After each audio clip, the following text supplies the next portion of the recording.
ఉంటుంది. తద్వారా మనకు క్రోనిక్ ఫెటిక్ సిండ్రోమ్ అంటే దీర్ఘకాలంగా బిగుసుకుపోవడము, లేదంటే దీర్ఘకాలంగా మనస్తాపం చెందడం, దీర్ఘకాలంగా కీళ్ళ నొప్పులు, కాళ్ళ నొప్పులు, మానసికంగా దెబ్బతినేదాన్ని మనం క్రోనిక్ ఫెటిక్ సిండ్రోమ్ అంటే ఆ వ్యక్తి రొటీన్ చేసే ప్రొఫెషనల్ జాబ్ ప్రాపర్గా చేయకుండా తనంతట తాను చిన్న పని చేసినా కూడా ఎక్కువగా టైర్డ్ అయిపోయినట్టుగా కండరాల నొప్పి, కీళ్ళ నొప్పులు రావడం, అలసట చెందడం, దీన్ని మనం క్రోనిక్ ఫెటిక్ సిండ్రోమ్ అంటాం.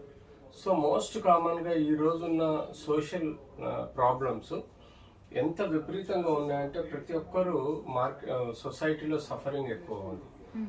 Due to economic financial problems అనుకోండి, ఫ్యామిలీ ఇష్యూస్ అనుకోండి, పర్సనల్ సోషల్ ఇష్యూస్ అనుకోండి, ప్రొఫెషనల్ ఇష్యూస్ అనుకోండి, వ్యాధులు, డిజీజెస్, ఎగ్జిస్టింగ్ బాడీ డిజీజెస్ వలన కూడా వాళ్ళు క్రోనిక్ ఫెటిక్ సిండ్రోమ్ లోన్ అవుతారు. న్యూట్రిషనల్ డిజార్డర్, ప్రాపర్ న్యూట్రిషన్ తీసుకోకపోవడం, ఇర్రెగ్యులర్ న్యూట్రిషన్ తీసుకోవడం వల్ల క్రోనిక్ ఫెటిక్ సిండ్రోమ్కి లోన్ అవుతారు. స్లీపింగ్, నిద్ర సరిగా లేకపోవడం వల్ల కూడా క్రోనిక్ ఫెటిక్ సిండ్రోమ్ లోన్ అవుతారు. సో ఇలాంటి క్రోనిక్ ఫెటిక్ సిండ్రోమ్ అనేది ప్రతి ఒక్క వ్యక్తిలో జీవితంలో ఎప్పుడో ఒకసారి ప్రాబ్లం ఫేస్ చేయాల్సి వస్తుంది. సో యూజువల్గా మనం చూస్తే ఈ ఫెటిక్ అనేది ఒక బ్రెయిన్ డిజార్డర్ అయినా కూడా ఫిజికల్గా ఆల్ ఓవర్ బాడీ ఎఫెక్ట్ అయ్యే ఆస్కారం ఉంటుంది. దీనిలో ఈ క్రోనిక్ ఫెటిక్ సిండ్రోమ్లో మనం యూజువల్గా వ్యక్తులు నాకు కళ్ళు తిరుగుతున్నాయి, నేను పడిపోతున్నాను, డిజీనెస్ ఉందని కామన్గా కంప్లైంట్ చేస్తారు. ఇది బికాస్ ఆఫ్ ద మన ఇంబ్యాలెన్స్ అవడం అనమాట అంటాం.